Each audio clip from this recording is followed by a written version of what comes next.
A sword is usually forged to take a life, but Kailyn forged one to save his own soul. Welcome back to Rivers of Reflection. Today, we witness a story of two brothers, a cold betrayal, and a wound that remained unnamed for 10 long years. This is the story of Kailyn and Valerius. In the heart of the Valley of Twin Spires, where the peaks touch the heavens and the mist clings to the pines like a ghost, two boys grew up as one. Kailyn, the blacksmith's son, was a boy of iron and soot.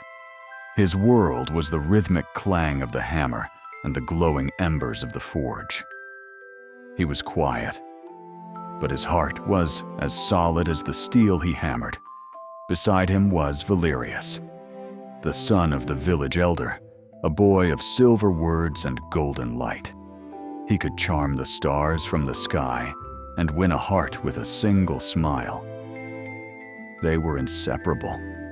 They swam in the icy mountain rivers and climbed the jagged cliffs, vowing that their bond would be as eternal as the mountains themselves. They did not know that the shadows were already growing within the light. When they reached their 20th year, a royal decree arrived. The king required an advisor, a man of virtue to serve in the distant capital. Out of hundreds, only Kailyn and Valerius remained. On the eve of the final test, Valerius grasped Kailyn's shoulder by the campfire. "No matter who wins, we are brothers," he whispered. Kailyn believed him. He believed in the vow more than he believed in himself. But the dawn brought a different reality. Kailyn passed with the highest honors. Valerius failed. In that moment, a crack appeared in their world. Kailyn saw it in Valerius's eyes, not the sadness of loss, but the cold, calculating hunger of a man who had already decided that a brother was a price he was willing to pay. 3 months into his service, Kailyn was arrested. A letter had surfaced accusing him of treason and bribery. It was a lie, but a lie so carefully crafted that the king himself was convinced. And at the bottom of the letter, pressed into the wax, was the signet ring of Valerius's household. Kailyn was cast into a lightless dungeon. His wrists were bound in cold iron, but it was his heart that was truly chained.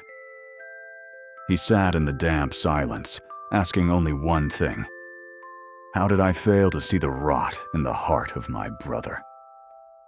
One midnight, a hooded figure entered his cell.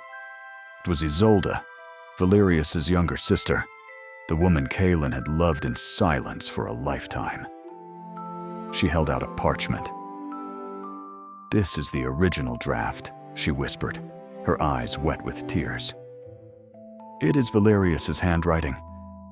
Take it to the king. You will be free, and he will take your place." Kailyn looked at the evidence, the key to his freedom and the death of his friend. Then he placed the parchment back in her hand. "Hide it, Isolde. Let no one ever see this." Kailyn chose silence. He realized that if he used Valerius's own darkness to save himself, he would become the very monster he despised. He accepted his exile. He left the capital with nothing but the clothes on his back and a heavy, sacred silence in his soul. 10 years passed. Kailyn returned to the valley and reopened his father's forge. He lived quietly, a ghost among the living, never complaining, never speaking of the betrayal. Valerius, meanwhile, rose to the height of power. He was wealthy, influential, and powerful. But the years were not kind to him.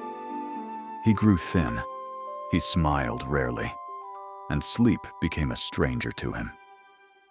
The villagers said he was sick, but Isolde knew better.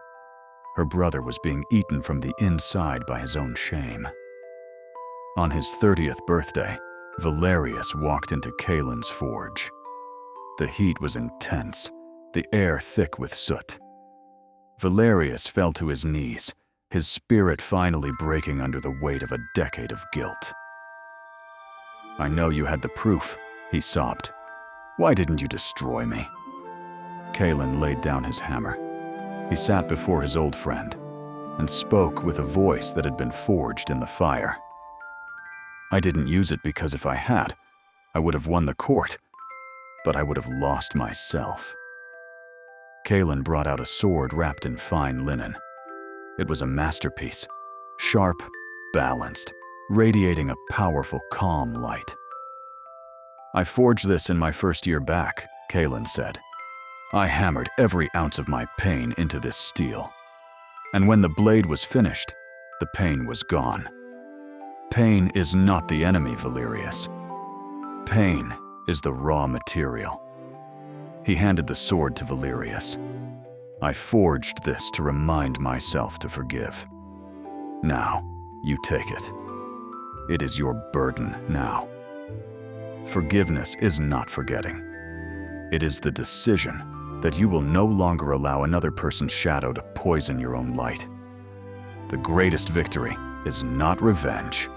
It is becoming the person that your enemy never dared to be." Thank you for reflecting with us at @RiversoftReflection-21. If you have a scar that has made you stronger, type "My scars are my strength" in the comments. Until next time, stay in the light.